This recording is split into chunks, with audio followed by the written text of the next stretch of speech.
That Tom said he had been hoping that more people would show up, but I'm afraid probably the news got out that I'm speaking.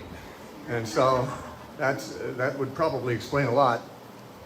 I was actually asked to speak on a specific topic, which, by the way, I don't know how immediately relevant it is to most of you. It'd be especially relevant to people who are raising children.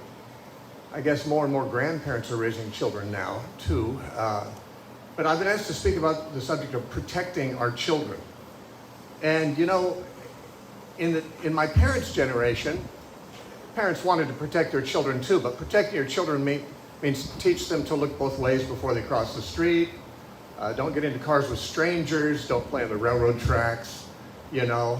It was that kind of stuff, mainly protecting them from physical harm, because society in those days was not as dangerous for children as now. Now, I have to admit, when I was young and went to school, even in grammar school, they were teaching evolution and things like that, but they weren't teaching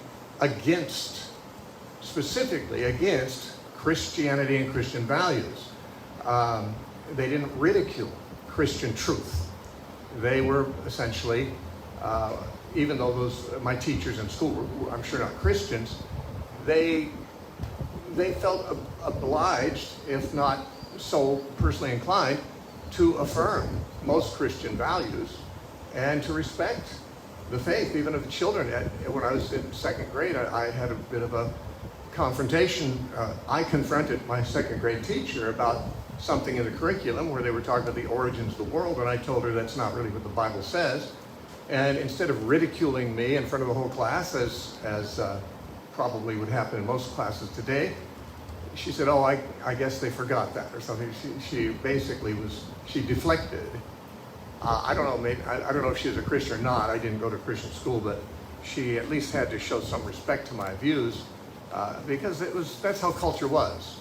Culture showed respect to Christianity because they recognized the value that Christianity was to the society and the debt that was owed to society by Christianity, and of course the fact that the values of the Bible were something that were good for societies. Even if people weren't totally surrendered to God as they should be, they were nonetheless of a consensus for the most part that biblical truth was in fact truth. I mean, maybe they were beginning to have their doubts about things like Genesis chapter 1 and probably some other things, and a lot of people rejected Christian morality for their own personal lives, but they didn't reject it officially. And they didn't come out as an attack against Christian truth. But that's not true now. It's not true now in our world in general. It's not true even among those institutions that are affecting our children. So my parents never had to worry that the public school I went to was intending to corrupt my morals. And you know, they didn't have to protect me from that. I went to church, I was taught my parents' views as a child. I held them all through my schooling, and to this day, if I've changed anything, it's to be more biblical, not to be less so. But I appreciate my parents, and they should appreciate the society they were raising Christian children in. My siblings and I all have been Christians since our youth and still serve the Lord. So my parents serve among the most fortunate and enviable people in that respect. So what do we need to protect our children from? Well, first of all, Christians have always had to protect their children from the main enemies of humanity, which are enemies of our children as well, like the flesh and the world, which is the dominant culture, and of course the devil. These are the three things that the Bible identifies as our opponents in our spiritual warfare in our lives. So what life is a struggle against a dominant culture, which, as I say, in former times the dominant culture had a lot more in common with Christianity, but nonetheless the world in general, especially that which has not been affected by Christianity, is very much against the truth of God. But so is our flesh, our natural bent. We all have fleshly desires that make their demands upon us, and we are in a warfare against that. Peter said in 1 Peter chapter 2, my brother and I exhort you that you will abstain from fleshly lusts that war against your soul. So your fleshly desires war against your soul. Now children, we sometimes mistakenly think, because I think the culture's trying to make us think this, that children are just small versions of adults. They're really pretty much like us. They're just smaller. They'll get big, but they're already like adults, sort of. And of course, this has been sort of a message in our culture from the time of, even shortly after my childhood, when families were depicted on TV as small societies of people where the children were smarter than the parents. Usually the father was the most unintelligent person in the family, and he'd get the family into trouble, and the kids, through their brilliance, would save the parents out of problems. Not every show had that theme, certainly not the Leave It to Beaver and Father Knows Best era, but later, that's pretty much what it was. Parents are pretty stupid, kids are pretty mature and smart, and even Disney was making movies a few decades ago about spy kids who are saving their parents from stupid things their parents do. And I mean, that's kind of the message, that kids are really quite competent. Kids are really quite rational. They're really quite capable. All you have to do is kind of educate them about, certain things, but they can pick up on things and process them and rationally assess them pretty much by themselves. Now, the Bible doesn't agree with that. In Proverbs, it says foolishness is bound up in the heart of a child. And the rod, which stands for discipline and training, will drive it from them. The natural bent of a child is not toward godliness. I believe that children often are born with maybe a sensitivity to God, but they don't have the wisdom of God. They need to be trained in godly wisdom. And they need to be trained, for example, to discipline their flesh, which is an enemy of their soul. And this is something that in our society, Christians have neglected to a great extent. We see this especially in the rise of childhood obesity. Recent studies have indicated that as many as 1 in 5 children under 17 are obese. Now, why would any child be obese? Well, because they're they're sedentary. They don't go out and run and play and do as much outside. Instead, they sit at computer screens and iPads and watch Netflix and things like that. And when you're just sitting and watching things, and then you're eating a lot of junk food, I mean, typically there's nowhere to go except toward obesity. And unfortunately, children have not been raised enough. Some have, apparently, because it's only 1 in 5, but that's a huge number. Children need to be taught not to eat wrong and to not sit around and do nothing. This is not a Christian value per se, but it is certainly a stewardship value, and Christianity is concerned about stewardship. Whatever God has given us, we are stewards and responsible to manage. And how we manage our bodies, how we manage our time, these are all issues that are not of no concern to God. And if we don't teach our children to manage their appetites and to say no to their flesh and to make wise choices in which desires of their bodies to curtail, well, then when they get to, in their teenagers or whatever, they're going to have other desires of their bodies, but they have no mentality for curtailing. And so sex and alcohol and other things that they're going to crave, if they've not been taught from youth to say no to everything that their body is inclined toward, which is harmful or immoral, you're going to have problems with it. And I have to say, many Christian parents whose desire is to protect their children overlook this particular thing. I'm amazed how many kids are simply allowed to eat junk all the time, to do nothing that resembles exercise, and to just waste away watching a screen, which is the thing that kids do. I see toddlers, playing with their parents' iPhones and things like that. And they're probably more adept at it than the parents are, because kids are born knowing technology now, I think.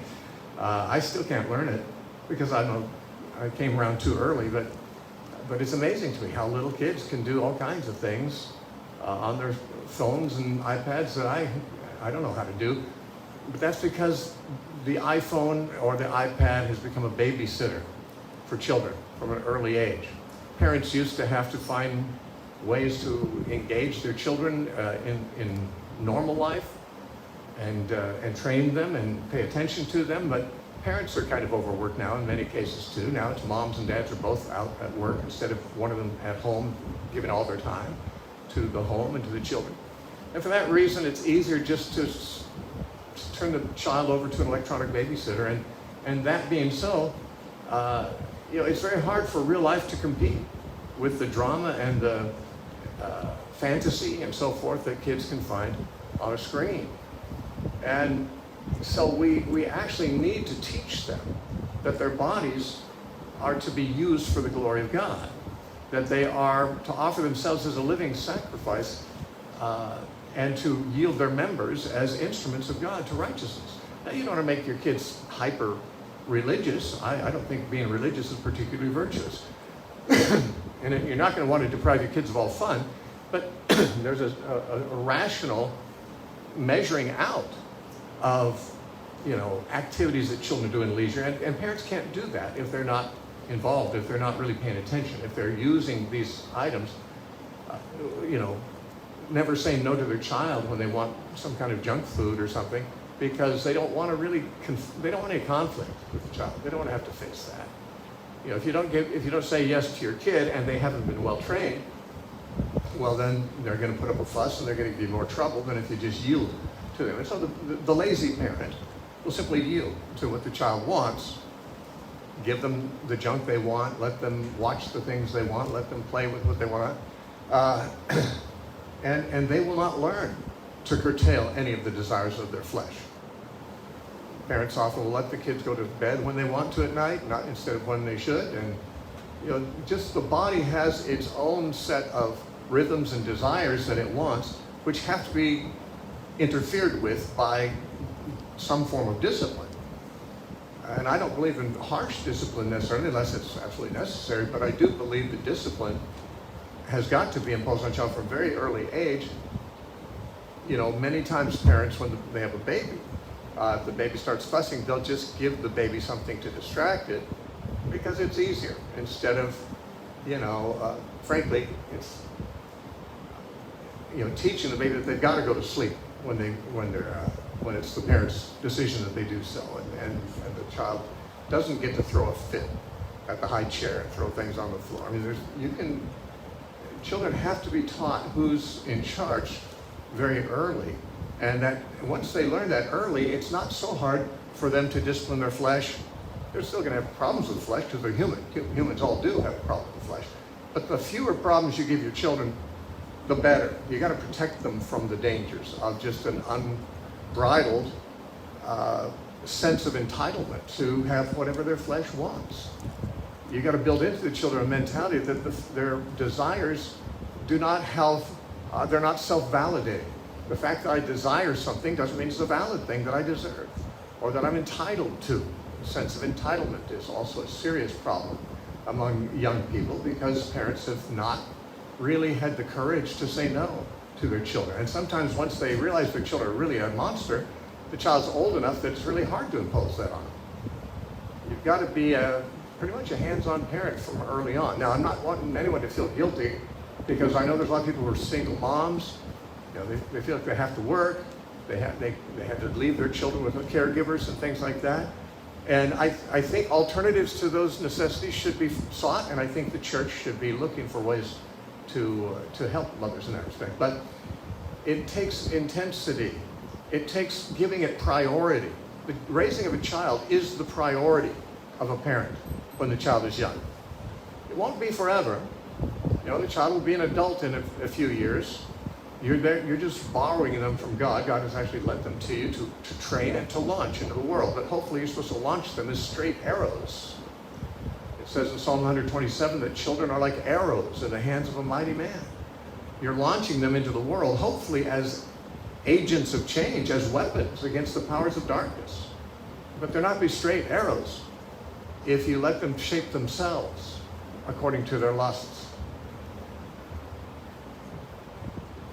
The Bible warns against, conforming yourself to the lusts that you had in the days of your ignorance, as you did before. As a believer, we know that our bodies are to be yielded to God, our members of our bodies, instruments of righteousness. And little children can be I mean, I don't expect children to understand these concepts deeply. They don't have to understand when they're little. The purpose of raising children is to teach them and mold them in good behavior. They can still choose bad things when they're older, but the less you mold them, the more guaranteed they are to make bad decisions later on. And if children, you tell your child to do something and they say, why? Obviously, the old answer, because I said so, is still the right answer.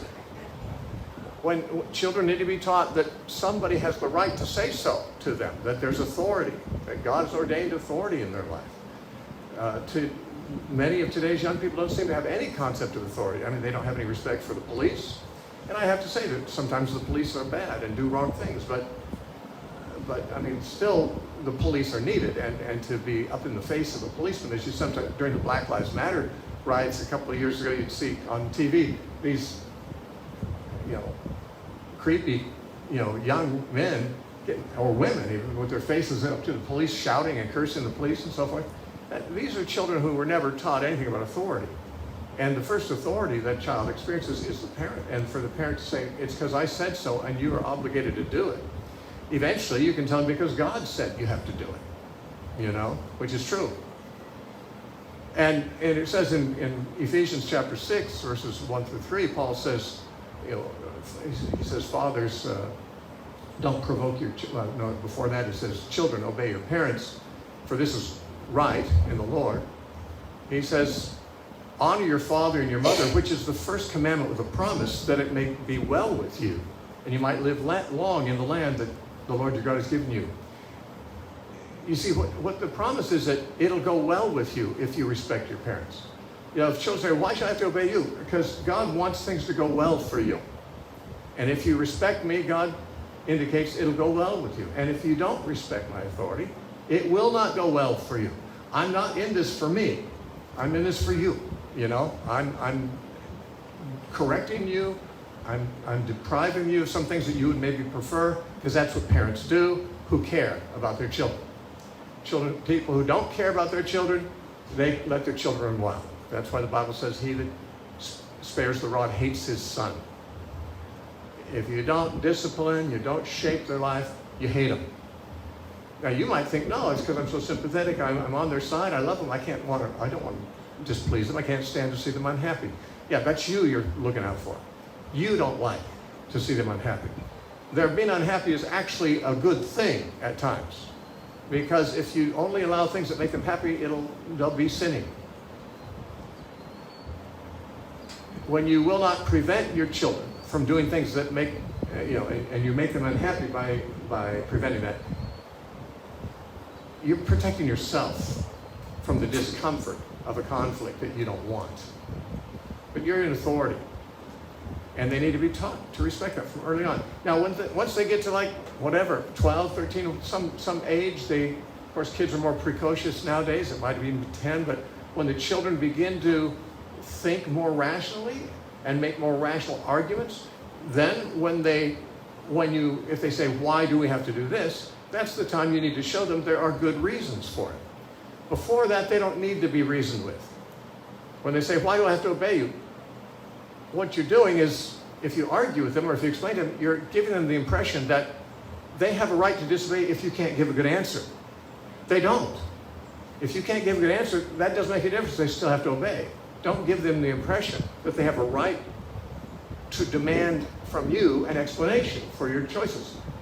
You are in authority, and that's what they need to be taught first. When they're very young, they need to be taught, Mom and Dad, you don't even have to say Mom and Dad know best.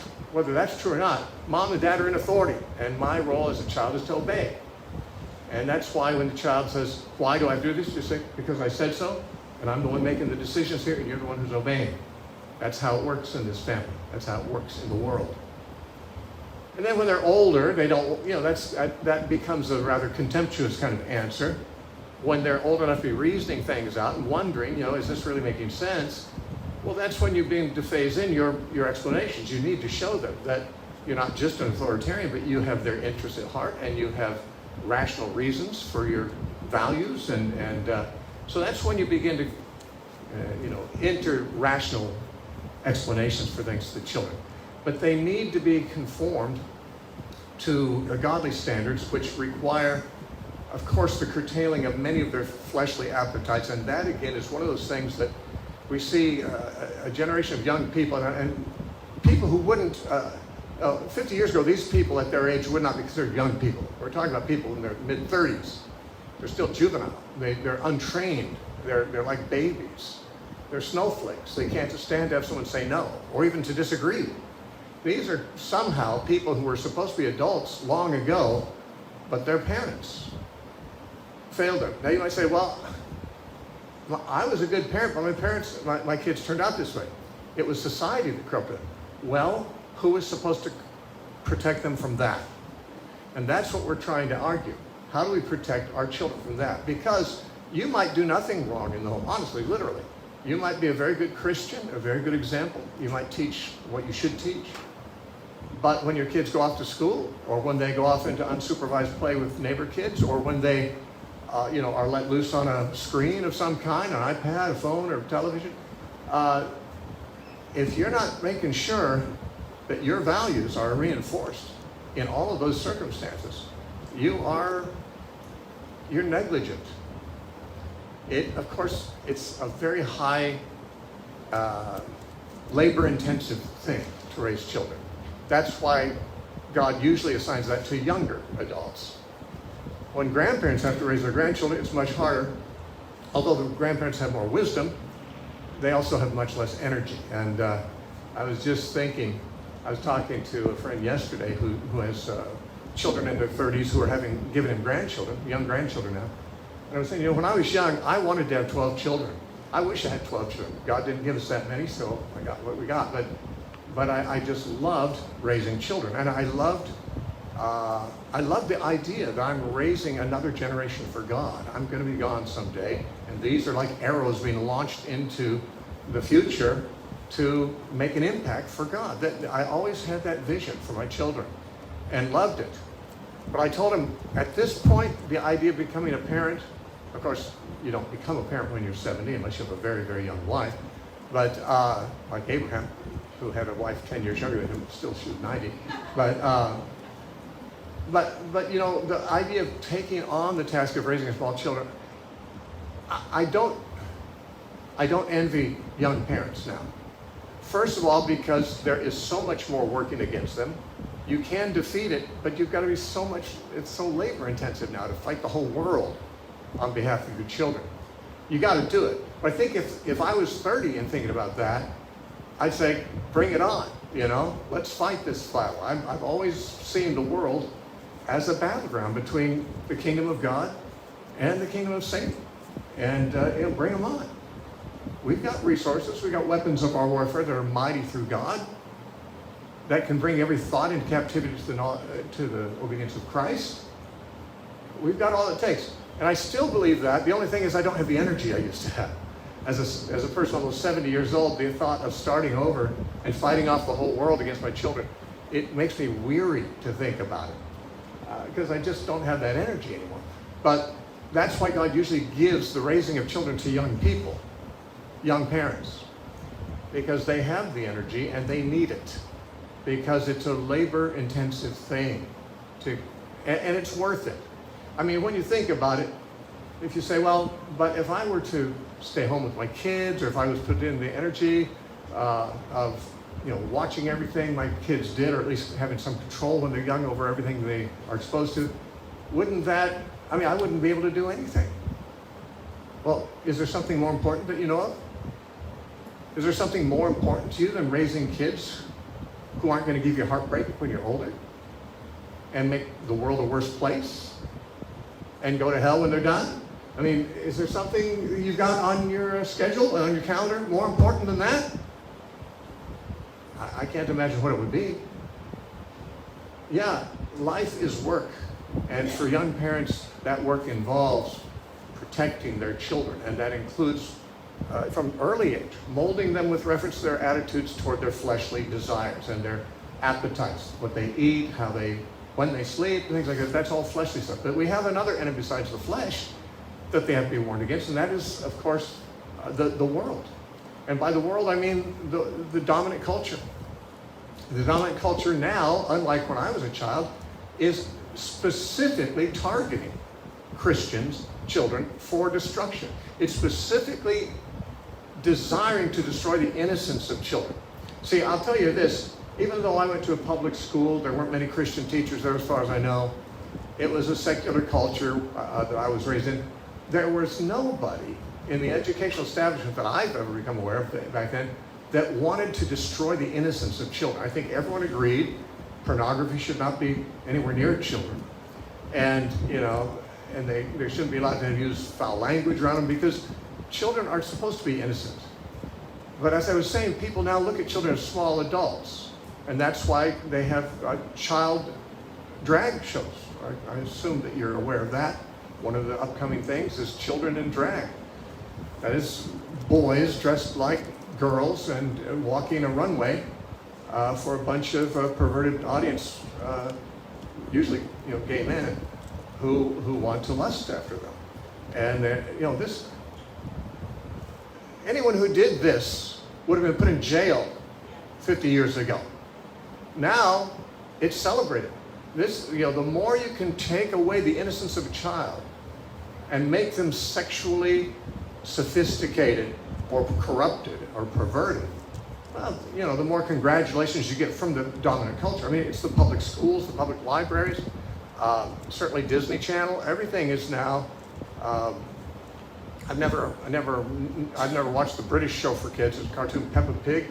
They just introduced gay characters because 22,000 people signed a petition saying the show needed to introduce more diversity, and so little kids are being taught that gay couples as parents is a norm that should be embraced.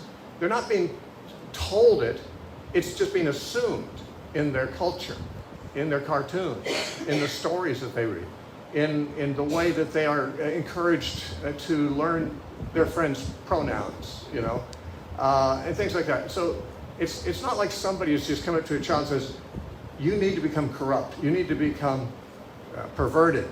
It's that's all just kind of filtering in. Those are things that are part of the culture now, which I think most Christians are aware of, which I doubt if any of us when we were growing up, our parents had to contend with that. So how do parents contend with that? It's us against the world for our children. Now, some people say that just sounds paranoid. The whole world's not against you. Hey, wake up. The world has always been against the kingdom of God, but in much more subtle ways 50 years ago than now. Now there's no subtlety. They'll come right out and say that if you teach Christian values, if you believe in traditional marriage, if you believe in, biological definitions of sex and gender, that you're not only backward, you're not only a dinosaur, you're kind of dangerous. You're thwarting the progress of our society. You're bringing hate into the world, I mean, this is literally what they think. This is not just their jargon. This is what they really believe. This is how messed up they are. And this is the world your children, or in most of your cases, your grandchildren probably, are being raised in and need to be protected from. That's the world. You need to teach children to not be conformed to this world, but to be transformed by the renewing of their mind, as Paul said in Romans 12:2. The world is not the standard for us. It never has been for Christians. It is for people who aren't Christians because they don't know anything else than the world. They are the world. That's what they are. That's their culture. That's their reality. For Christians, we know a different reality. We know there's another king. We know that there's a God. We know that there's a judgment. We know that there's every thought and act is going to be judged and rewarded or punished as necessary at some point. We have information that the world doesn't hold to, and that information gives us a worldview that tells us almost everything that children are being taught formally is wrong. And it's not just wrong like somebody's making a mistake. It's wrong in that it's malicious against childhood. It's malicious against innocence.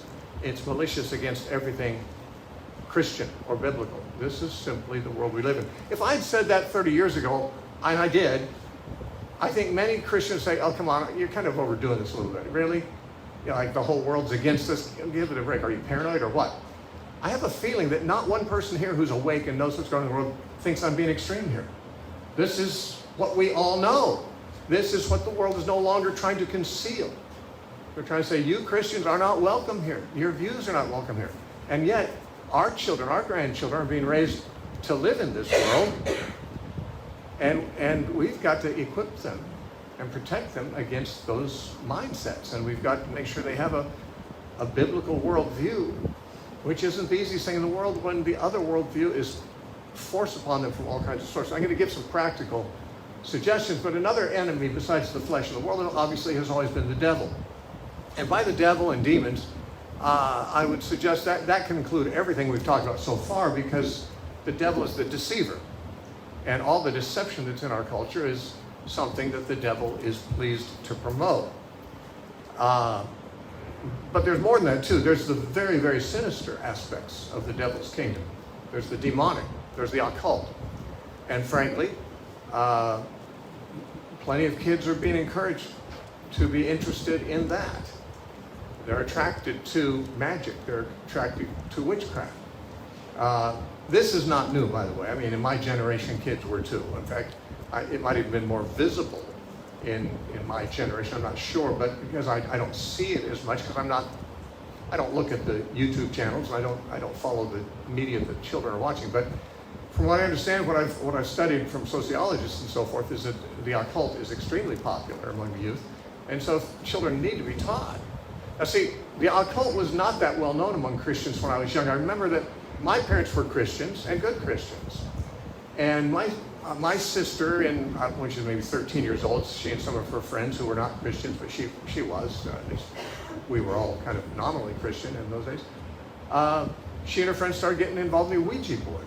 They didn't get involved with it for very long because it got kind of scary, and they just stopped doing it. But my parents didn't know what a Ouija board was. They didn't know to say anything about it. You know, we didn't know anything about the occult then. Now, by the time I was an adult, all Christians knew that Ouija boards were occult and that you shouldn't do them. But the occult, the fascination with the occult was emerging in the 60s and the 70s when I was growing up. And it's here now. It's here now, and it's a very virulent alternative to traditional spirituality that many people will consider. The interesting thing is that our world is very secular, very carnal, but there's still a spiritual hunger in humans by nature. They can suppress it, they can numb it, they can pretend it's not there, they can distract themselves from it with anything that's fleshly and carnal, but frankly, there's still something that's calling out for transcendence, for meaning. You know, just sex, drugs, and alcohol, those things, they don't give any meaning. But spirituality is something that's built into people.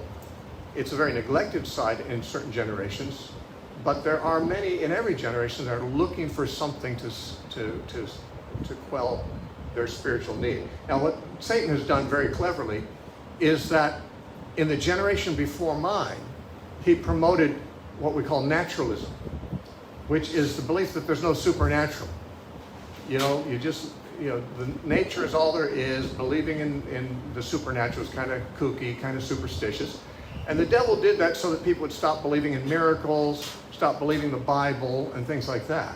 But then in the 60s and the early 70s, once the devil had pretty much undermined belief in the Bible with many people, with a large portion of the population, he began to reintroduce spirituality because he knew that you can't suppress people's spiritual nature forever. It's going to cry out for something more than just physical, pleasure. People need some sense of meaning and transcendence. But now that the devil had eliminated from the culture a firm belief in the Bible, not that there weren't people who believed the Bible, there's always been people who believe the Bible, in terms of it being understood by almost everybody as the Word of God and as something that should be, honored and believed. That belief was undermined by naturalism. And then, of course, Satan reintroduced spiritual things to meet that spiritual hunger, but they were the occult. And now, I think with very many young people, when they get to the age where they realize they need something more spiritual in their life, they don't even think of Christianity as one of the options. Some do, but a lot of them, especially who are raised in religious homes, feel like, oh, I've been there, done that, you know. And I guess I did the Christian thing, and I don't know, that didn't do anything for me. So now I'm going to, as I feel a need for any spirituality at all, I'm going to look for it wherever something exciting is going on, something spooky, something, mysterious. And so the occult is very much an option in the minds of many young people who would not consider Christianity as an option. And they don't know why they wouldn't consider Christianity as an option. They just grew up in a culture that decided not to trust in Christianity anymore. They don't have good reasons. And every good Christian parent knows that the reasons for believing Christianity are very profound. It's the only religious worldview that has any evidence at all in its favor, and it has a great deal. The evidence for the resurrection of Christ is unimpeachable. No one could really argue effectively against the actual historical evidence for the resurrection of Christ. The only argument that can be made is, that kind of thing just doesn't happen. Which means instead of making an argument, they're being prejudiced. They're just saying, we don't believe anything supernatural can happen. Yeah, but they'll believe in the occult, but they won't believe in biblical miracles. They don't realize they're inconsistent, but the arguments for Christianity, for the Bible being true, the archaeological evidences and all the historical evidences, which those of us from another generation who did our research on this know, the evidence is entirely for the Bible, and not one piece of evidence has ever been discovered that undermines the Bible. People say, well, what about evolution? Well, first of all, evolution is still a theory, but even if it were true, it doesn't necessarily undermine the Bible completely. I don't believe in evolution, but there are Christians who do. There are people who believe that you can interpret Genesis in a way that God used evolution. That's, to my mind, a mistake. But it doesn't prevent someone from believing the Bible's true. They just believe the Genesis 1 is symbolic or something like that, but they still accept the Bible as true, and it can accommodate, in their minds, evolution. And that's probably the main thing that comes to people's minds when they say, well, the Bible has been proven not true because evolution has been proven true. Well, evolution has not been proven true. But even if it were, that would simply have to let's say, okay, well, if evolution really did happen, then that's how God did it. It doesn't disprove anything about the story of Adam and Eve, of the fall, of Noah's flood. Certainly no evidence has come up against those. Those things just seem too spectacular to be believed by the modern skeptic. But there's never been any evidence against them produced. There's no proof that there is no God. There's no proof of anything that Hinduism, Buddhism, or Islam claims to be true. And there's no religion, there's no worldview that has any evidence in its favor except Christianity. Now someone says, wait a minute, I think I know some evidence for another view. I'd be glad to hear it. I've been checking it out for about 50 years, and I believe I'm speaking knowledgeably about this. When people think they have evidence for something else, it's often an argument based on their philosophical presuppositions about it. It's not hard evidence. There is hard evidence for the scriptures being true. There's certainly hard evidence historically for Jesus being risen from the dead. But people aren't taught to think rationally about evidence anymore. Children in school are taught to affirm their feelings. They don't follow the science, and this is how the devil always works. He always has slogans that he says we should be following, but his own camp does not follow. Whether it's about COVID, whether it's about gender, whether it's about origins of species, they say follow the science, and yet when you do look at the science, it's against what they're saying.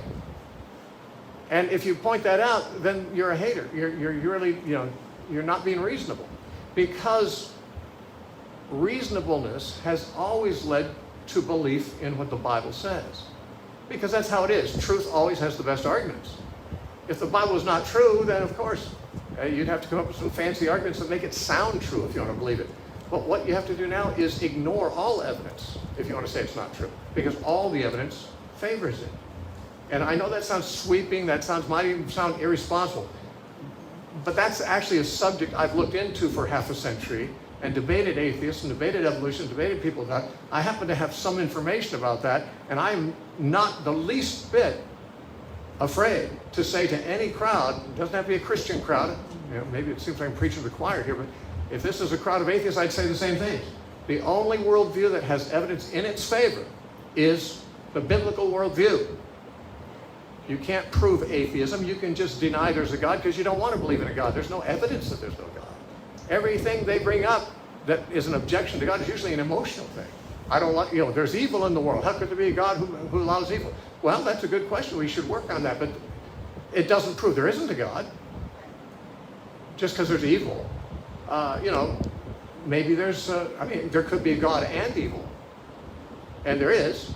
And why there is, we could discuss that. But don't just assume that because there's evil and you emotionally object to it, that now there must not be a God because you emotionally object to the idea. And this is, of course, what most atheists do. They're acting not rationally, but emotionally. It's funny because they'll accuse us, believers, of being the ones who are acting on emotion and irrationality.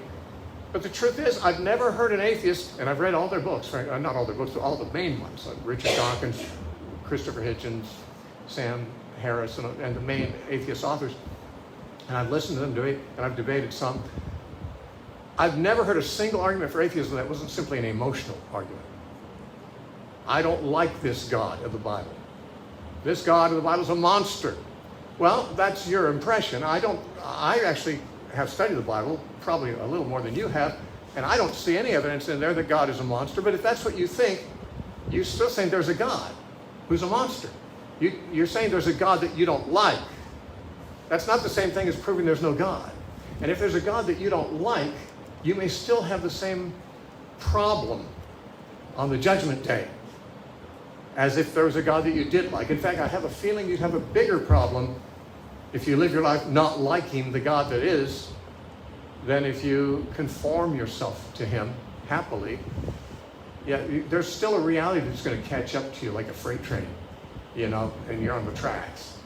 You may say, I don't like that train. I don't like it coming after me. I don't like the fact that it's going to crush me. Well, you can get off the tracks. You can change your relationship with that reality. But to say you don't like it doesn't prove it's not reality. So the worldview that kids are being taught is simply irrationality. Frankly, the schools have ceased to teach children how to think critically and more to affirm their feelings. If you feel it, no one has the right to say you're wrong. It's your truth. You're living your truth. It's your lived truth. And nobody has any right to say you're wrong. You were born a boy, but you feel like you're a girl. No one has any right to say you're not a girl. If they say you're not, they're a hater. Well, not really. I think that those of us who are being asked to call you a girl might reasonably expect to be told why we should believe that you're a girl. Because if you were in the very same position 50 years ago, you would go to a psychiatrist and you'd be considered to be mentally ill. Now, what was always considered to be a mentally ill condition previously doesn't stop being a mentally ill condition just by culture saying, we're not going to call it that anymore, we're just going to call it true. And we're just saying it's true. You're right, of course, nobody knows what gender you are, but you do. Even the parents don't know. Even the doctor doesn't know when you're born what gender you're going to be. They just have to guess. They assign you a gender. This is the rap they give now. But there's no reason to believe any of it. They're not following science. They don't have critically analyzed arguments. They just say, go with your feelings. You feel that way, who can say you're wrong? And therefore, we need to protect our children by making them think rationally. Even God said, come, let us reason together. Reasoning is a capacity that God gave humans and not animals.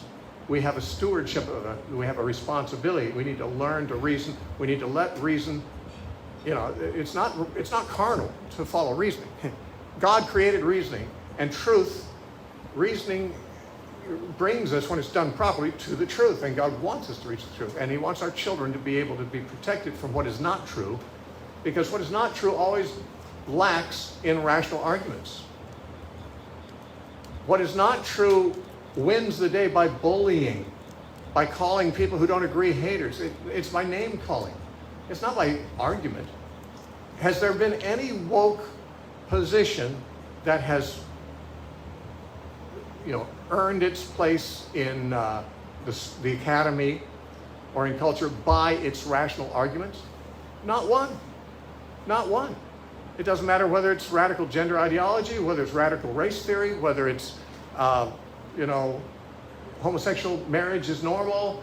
the LGBT whole thing, all that, they have gained acceptance in the culture as being, acceptable, but never has it been done by rational argument. It's always done by emotional.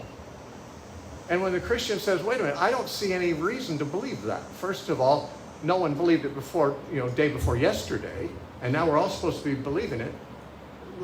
Why did we change our minds? We need to tell our kids that they don't have to fit in on this. And it's gonna cost them something. That's why we need to, of course, teach our children to love God and be faithful even unto death. Like Daniel. Daniel was not a little child, but he was probably a teenager when he was taken away into Babylon. He knew the God of Israel because he was from Israel. He was from Jerusalem. He was taken captive in war as a teenager. He was taken into Babylon, a place where paganism was as bad as it is here. I once would have had to say, well, we're almost as bad as they were. But I'm thinking, I think they are now. We could say Babylon and paganism was as bad as we are now, The one thing worse than here was that they didn't have people who knew God, except for the Jewish people who'd been taken captive there. Daniel didn't know a lot of Jewish friends. He had Shadrach, Meshach, and Abednego, but there's evidence that they got stationed in the government somewhere different from where he was. He had a government position. But the Bible makes it very clear that Daniel knew he had to stand for God against the entire culture. He had to take a stand. It got him thrown into a lion's den. Shadrach, Meshach, and Abednego did the same thing, just the three of them against the world. And they were thrown in a fiery furnace. Now, they were delivered, but not all Christians who've done the same thing have been delivered. There's been Christians who were fed to the lions and got eaten by lions. There's been Christians who've been burned up at the stake, and they burned up. Martyrdom is not unknown for godly people. And Shadrach, Meshach, and Abednego, who were also youths, and Daniel was not a youth when he was thrown in the lion's den, but he was a youth when he was standing up against the pagan diet, when he said, I'm not going to eat the king's foods because that's against my Jewish convictions. He had to stand up against the culture, and he didn't know what the consequences would be. He didn't know if he's going to be spared from the judgment. That was apparently not a consideration. It wasn't for Shadrach, Meshach, and Abednego when the Nebuchadnezzar said, if you don't bow down to this idol, I'm going to throw in the fire furnace. And they said, well, we don't really have to answer you about this, king, because we're not going to change. If you're going to throw us into the fiery furnace, our God is able to deliver us from it. But if he doesn't, that's okay. We're still not going to change.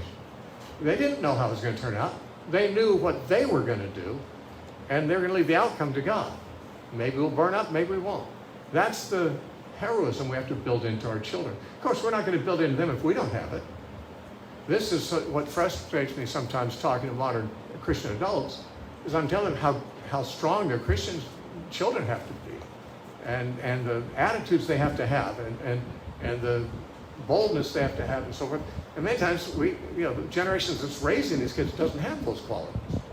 Some do, but many don't. But we have to make sure that we have the very thing we're trying to inculcate, and we have to realize that the laziness with which many of us were raised in our Christian life, comfortably going to church, hanging out with Christians, putting a Jesus bumper sticker on our car, no one hated us, no one shot at us, no one threw us in fiery furnaces or in lions' dens. Those days are possibly, if not completely over, they're on their way out. The days are coming. And I don't say this as a prophet. I say this as someone who's just awake and looking at the world. The days are coming when our views are simply not going to be tolerated any more than Daniel's or Shadrach, Meshach, and Abednego's were tolerated. And we have to be ready to say, hey, it's not for this life that I'm living necessarily. I'm living for God in this life. As long as I live, I'm here to live for God. But I don't expect to live forever here. And if the amount of time I do stay here ends up being shorter than I had planned, well, that's for God to decide, not for me. Mine is simply to be obedient and to be radically, committed to God, and make sure that I see my children as one of the greatest stewardships God's given me to protect. Now, I want to say something about the education of children, because obviously a large portion of their childhood is spent in being educated. They have to learn how to read. They have to learn how to do math. They have to learn some technology nowadays. They should learn those things in school. They need to learn history, certainly. Boy, those who don't know history, the saying about that, everyone quotes it, They're doomed to repeat it. Kids need to be taught history correctly. They need to learn math skills. They need to learn some technology. They need to learn language and communication arts. Of course, reading is extremely important. Those things they need, but those are not necessarily the things that the schools are going to want to teach them. Some will. I mean, I live in California where things are really woke. You live in, perhaps you live in Missouri. Some of you are from out of state, but if you live in Missouri, that you've got a somewhat more conservative political environment. But still, the school systems in all the states are being infiltrated by the agendas of those who want to stamp out everything Christian. And when my kids were young, and that was very long ago, my oldest child is 49 years old. My youngest is, I think, 31 this year. So, it was like a couple decades ago, or 3 decades ago, we were homeschooling our children. And I would have said everyone should homeschool their children. I personally think that is a great idea. I do believe young children at least should be homeschooled. When they become young adults, that's up to the parent to assess whether it's a good thing to expose them to, more of the public schools while they're still at home. Parents have to make their own decisions about their own children because they know their children, and I don't know your children. But in general, my children seemed to be very strong Christians when they're in their early teens, and throughout their childhood and in their early teens. And we homeschooled them all the way through. They never went to school, really. But I sometimes think, and some of my children felt this too, that if when they were strong Christians and high school age, if we put them in public high school, as I went through public high school, I was a strong Christian and I evangelized. I was a Christian influence there. But if we put them in public high school, which we really didn't want to do, and we didn't do, it would mean that they would still be in our home for like 3 or 4 more years under our oversight while they are being exposed to everything that they're going to be exposed to once they get out of our home. It's kind of a hard thing to homeschool them all the way through high school, and they've not been exposed to most of the things that we protected them from, and then they get out, and they're not in your home anymore. Now they're exposed to them. It's kind of good to maybe ease them into what they're going to have to live with when they get out of your home, if possible, by letting them have exposure to it while you're still able to talk to them about it and correct things that are wrong. So I think I might have done things a little differently if I had it to do over again, but I still think there's nothing wrong with homeschooling all the way through high school. But a lot of people feel they can't do it. But I think that homeschooling children, at least in the younger ages, is pretty necessary. A lot of people say, well, if Christians didn't put their kids in public school, who's going to evangelize their peers? Well, usually if you put them in public school, they're not evangelizing their peers. They're probably not even allowed to. If they did, they'll probably go to the principal's office. Say, you're not allowed to, spread that hatred here, And by the way, we have no example in the Bible of children being sent out as missionaries into the world. Children are not missionaries, generally speaking. I was a fairly strong Christian as a child, but I wish I'd been stronger. But the point is, you don't send children into Babylon unless they're as strong as Daniel. And Daniel was not a little child. Little children are in the forming stage. Their lives are being formed and need to be intensively formed by parental oversight. When they are in their, like to a Jew typically age 13, would be bar mitzvah age, that's when they're considered to be an adult, and that's when they begin to take on some adult responsibilities.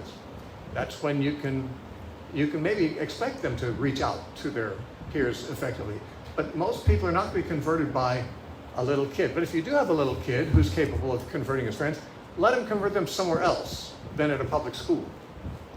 Because again, they won't be allowed to get very far doing that in public school. And public school is not a place where kids are focused on those kinds of things. They're supposed to be learning other things. And your kids can meet other kids in the neighborhood or in the park or somewhere under your supervision. But in public school, they're not under your supervision. I believe children need to be more now than ever under their parents' supervision. There have been times, even when my kids were young, we didn't send them to school, but we knew people who did put their kids in public school, and they had Christian school teachers. And they had good school teachers, and they didn't get corrupted. The teachers were not trying to make woke ideologues out of them. But that's probably going to be hard to find anymore. So homeschooling is very important. Now, I realize how frustrating it must be to anyone who's a single mom, especially, to be told you should homeschool. And I realize single moms simply cannot do it sometimes. They have to work. But this is where I think the body of Christ needs to step up to protect our children. We need to identify who the single moms are who have school-age children, and either have the church support them like they would support the widows in biblical times, so they can stay home and teach their children. Not stay home and just watch TV. But a mother who really wants to be committed to schooling her children, I think the church should step up and cover her rent, cover her basic expenses so that she can live maybe modestly. I always lived modestly. We always lived on one income, and it was not a very big one, but it was important to us. Homeschooling our kids was a value that we would not compromise. But if a woman wants to homeschool her kids, or a single man, and the church is willing to help support, underwrite their life, that's an investment the church is making in the kingdom of God, in the next generation. And the church should have a very much vested interest in their children being trained, if possible, at home. Now, if a Christian mother actually makes pretty good money outside the home, but isn't really very competent to school her children for some reason, then I think the church should also find its members who are competent to school them and provide for free, because I believe ministry should be voluntary. All my ministry I do is free. I've never charged for anything. And if I was doing other ministry, it'd be the same thing. What you do for God, you do for free, in my opinion. And if I were, let's say, not in this ministry, and I knew a family that, the woman had to work and she had kids at home, she wanted to homeschool them, and she wanted me to school them, if I did that, if I was an educator and could do that, I would do it for free. There was a church I was going to in Oregon for a while, and they had a lot of school teachers in the church. And they said, why don't we just start a Christian school here in the church? And, our kids can be schooled here under our own teachers and protect them from public school. That was not a bad idea. I think it was a pretty good idea, actually. But they met several times to see how the logistics would work out, and they gave up the plan because they found out that the teachers, if they were employed by the church school, would not make as much as they made teaching the public school. And so since the church couldn't pay as much, they gave up the plan because the teachers wouldn't do it for a lower pay. Here, I was running a Bible school a block away from the church, and I wasn't being paid anything. I thought, why would not these teachers see it as a ministry to step up and to take less money? Well, we can't pay our bills or maintain our present standard of living. Well, is that important? Why can't you reduce your standard of living? Can't you somewhat live by faith? If you believe that you're serving God, can't you believe God's going to step up and He knows your needs? Don't you think God will make a way if you do the right thing?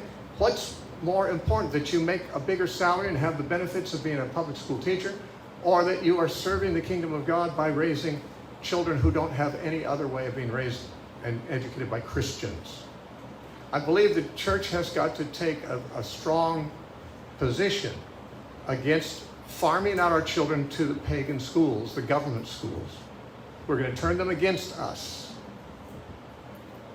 And the church needs to say, one way or another, we need to make sure that all of our parents who have school-age kids and who want to can get them educated either by their mother at home, if we have to underwrite her lifestyle to do it, or by members of the church who love God and who will volunteer to, she can go to work if she needs to, and they can do what has to be done to help her raise her kids. These are things that churches, I don't know what churches do with their money.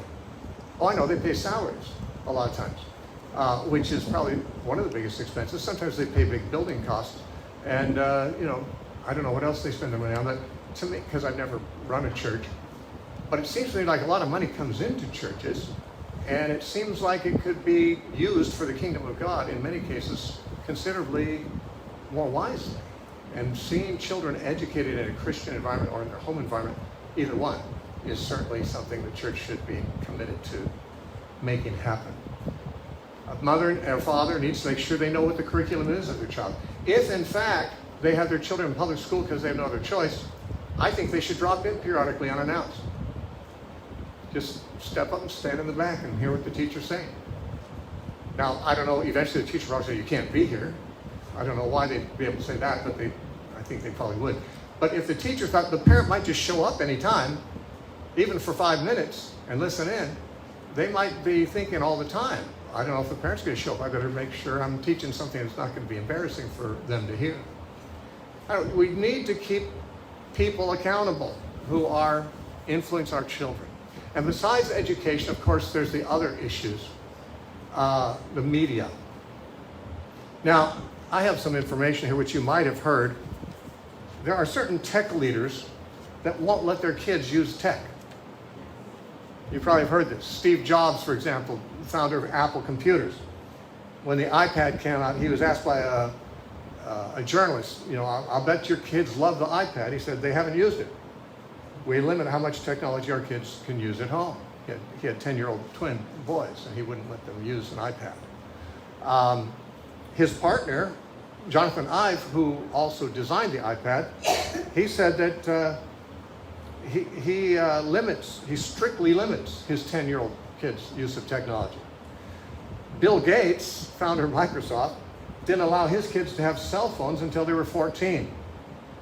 And then he set time limits on their screens and banned phones at the dinner table.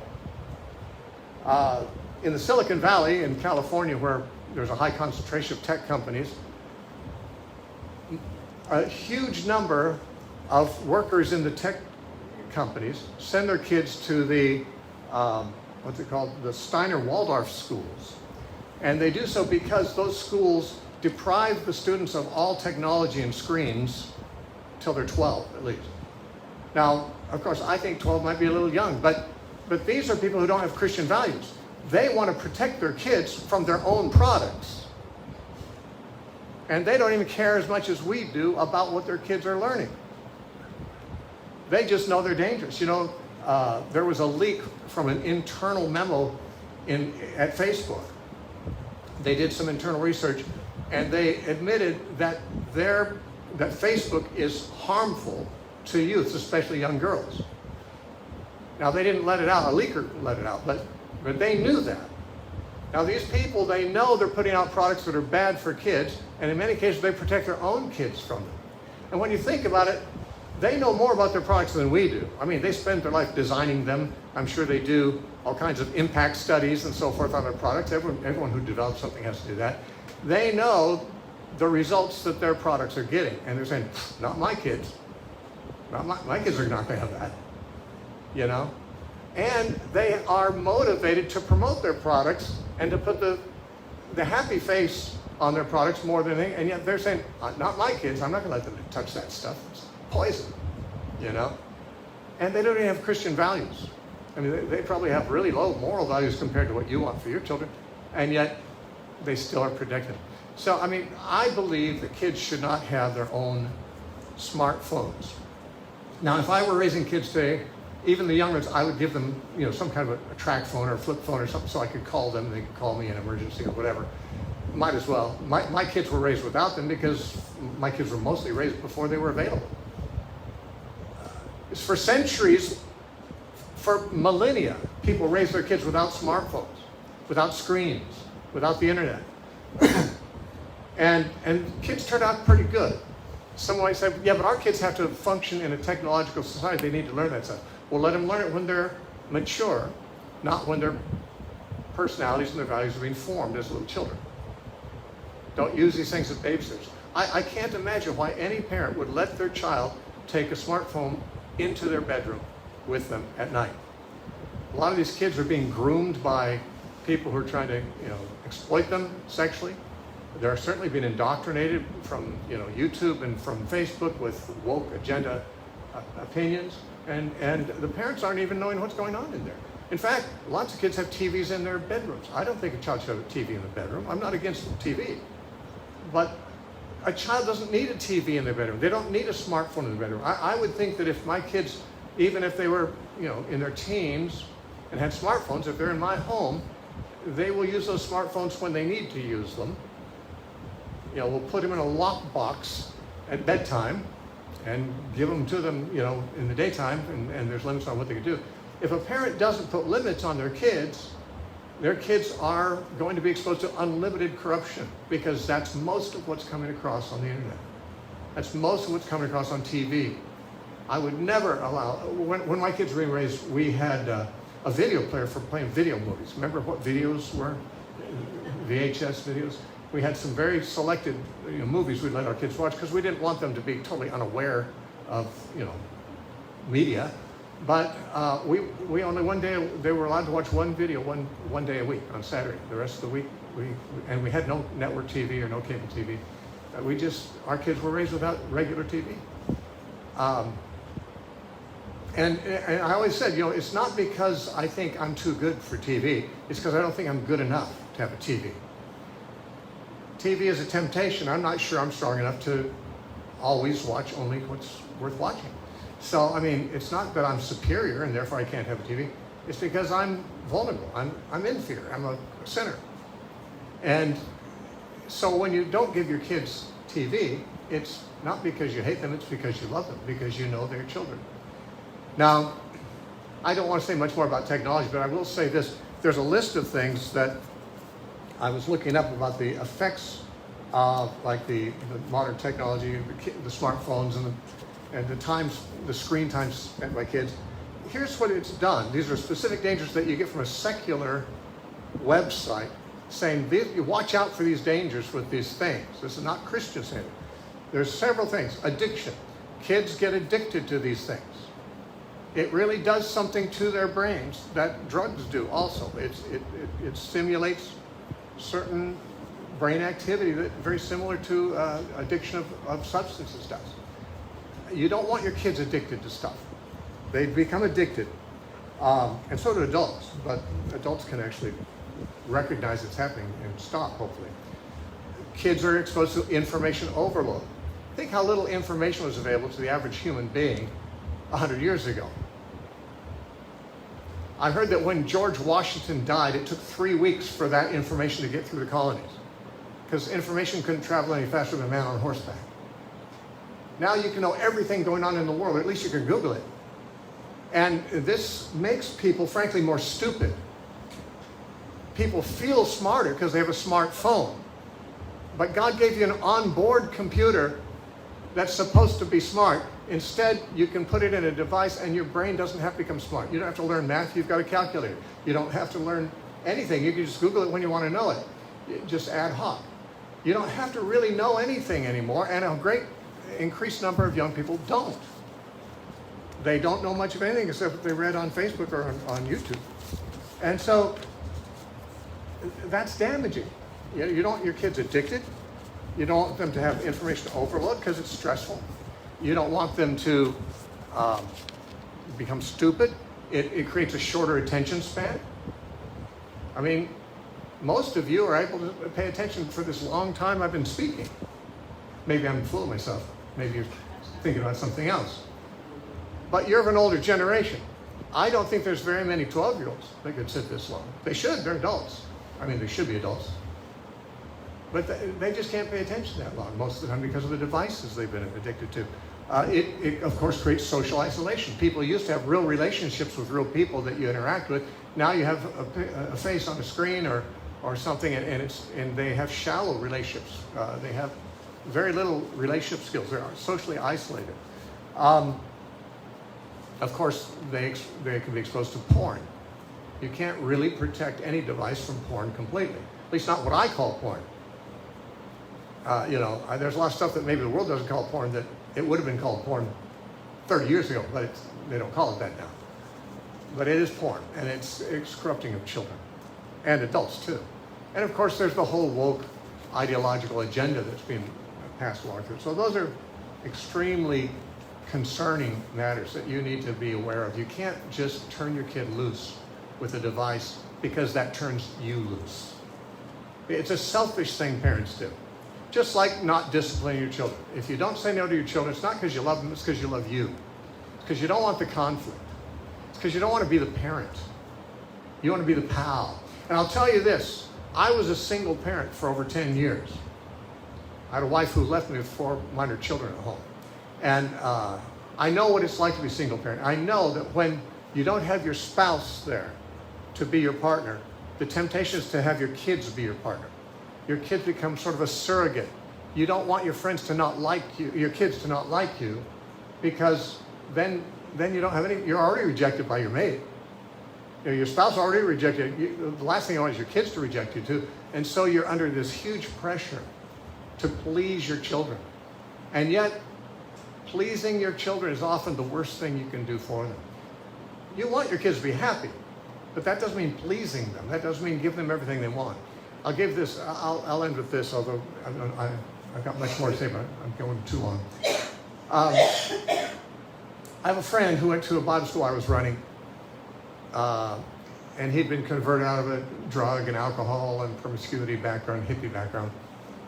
And he told me after he got saved, he said he had been raised by 2 fathers. One was his birth father, his real father. The other was his stepfather. He had spent time with both of them at different times. And he said when he was growing up, he hated his real father because his real father wouldn't let him smoke weed. His real father wouldn't let him, go out and, be a rascal. His dad disciplined him. His stepdad smoked weed with him. His stepdad didn't ever say no. He said he grew up just loving his stepdad because his dad always disciplined him and his stepdad didn't. But he says, then when I became an adult, I despised my stepdad. I respect my dad. I love my dad because he cared about me. I realized as an adult looking back that he was actually taking the unpopular stand, risking my disapproval, risking me rejecting him. But because he knew that was good for me. But my stepdad, he was afraid to displease me. He was afraid to be disliked. And he was a spineless person. I have no respect for him as a man. I thought, well, that's very profound because, I was raised by my natural parents. But here is a case of a man who had both, a parent who was disciplinary and a parent that was not. And it's as I would have expected. What he said didn't really surprise me. I was just glad to hear confirmation of what I would have guessed to be true. And that is that the parent who protects, the parent that disciplines, is not making the child happy and may even incur the child's wrath at times when they're foolish children. But when they grow up and understand reality, and if you raise them right, they someday will, they'll realize that you were the one who cared for them. You were the one that sacrificed for them. You're the one they want to show respect to. Whereas the undisciplined parent, kids may still like their moms or their dads who are their pals and who never discipline them. They may like them, but they can't respect them. They like them like they like their pals. They don't see their parents as somebody that they are indebted to, or somebody that they respect, or somebody that they want to take advice from. They just see them as like any of their friends who don't know any more than they do and don't deserve any more respect than they do. But of course, the real issue here is not that we want our children's respect. Of course we do. We also want their love. The main thing we want is to be able to stand before God and say, here are the children that you gave me. At the end of his ministry, Jesus said, Father, those that you've given to me, I've taught them the truth, and none of them are lost except for the son of perdition, that prophecy might be fulfilled. So I had 12 kids here you gave me, lost one of them, that actually was fulfilling prophecy. The other 11, I can say, they're stalwart, they're here, and what you gave me to work with, I can present back to you still intact. And that's what every parent's going to want to be able to say when they stand before God, because there's not anything God has given you to do in your life that's more important than bringing up your children to be Christians, to be strong, to be world changers for God, at least to be faithful unto death. If you can get your kids to do that, you are a success in this world. You may have never made very much money. You may have never been recognized. Your name might not be remembered very long by those who are not your own children, but you'll be remembered with respect by God and by those children, and that's what we must do. We must make sure we are paying attention to the dangers that are surrounding our children. Not just the physical dangers, but the dangers attacking their innocence, attacking their spiritual minds. And we got to say, well, what do I have to sacrifice to really watch this more closely, to spend time with kids, to be the largest influence in my children's life. There's going to be other influences, but I need to be the most present influence in their life.